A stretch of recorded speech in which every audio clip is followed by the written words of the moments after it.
एक समय की बात है, एक छोटे से शहर में माया नाम की एक प्यारी सी 10 साल की बच्ची रहती थी।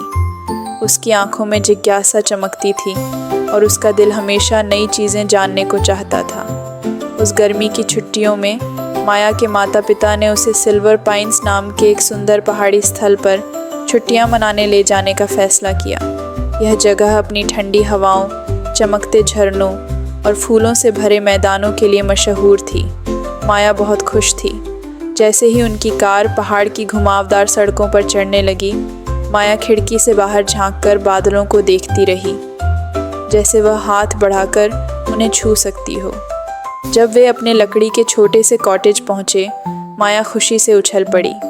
वहाँ की हवा में देवदार के पेड़ों की खुशबू थी और चारों ओर चिड़ियों की चहचहाहट गूंज रही थी।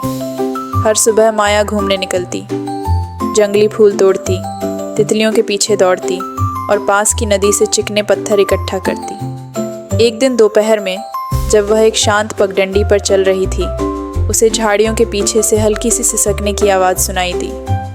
जिज्ञासा से उसने झांका और वहाँ एक मुलायम सफ़ेद कुत्ता कांपता हुआ बैठा था। ओह बेचारा, माया ने धीरे से कहा और अपना हाथ आगे बढ़ाया।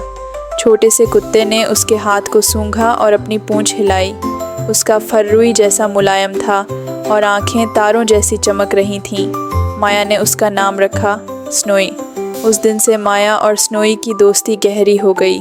वे साथ साथ मैदानों में दौड़ते, झरने के पास खेलते और पिकनिक में सैंडविच बांटते। स्नोई खुशी से भौंकता और माया हंसते हुए नाच उठती। लेकिन एक शाम जब सूरज पहाड़ों के पीछे डूब रहा था, माया ने देखा कि एक छोटा लड़का पोस्टर चिपका रहा है। पोस्टर पर एक सफ़ेद कुत्ते की तस्वीर थी, वही स्नोई। माया का दिल धक से रह गया।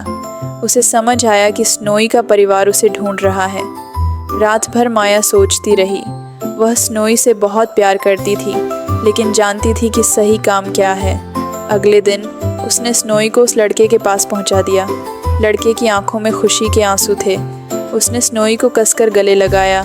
धन्यवाद, मैं इसे हर जगह ढूंढ रहा था। माया मुस्कुराई, भले ही उसकी आंखें भी नम थीं। यह तुम्हारा सबसे अच्छा दोस्त है, उसने कहा।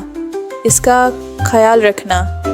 लड़के ने धन्यवाद कहा और जाते जाते माया को एक छोटा चांदी का लॉकेट दिया, जिसमें स्नोई की तस्वीर थी, ताकि तुम इसे कभी न भूलो, उसने कहा। छुट्टियां ख़त्म होने के बाद जब माया घर लौटी, वह अक्सर उस लॉकेट को देखती और मुस्कुराती।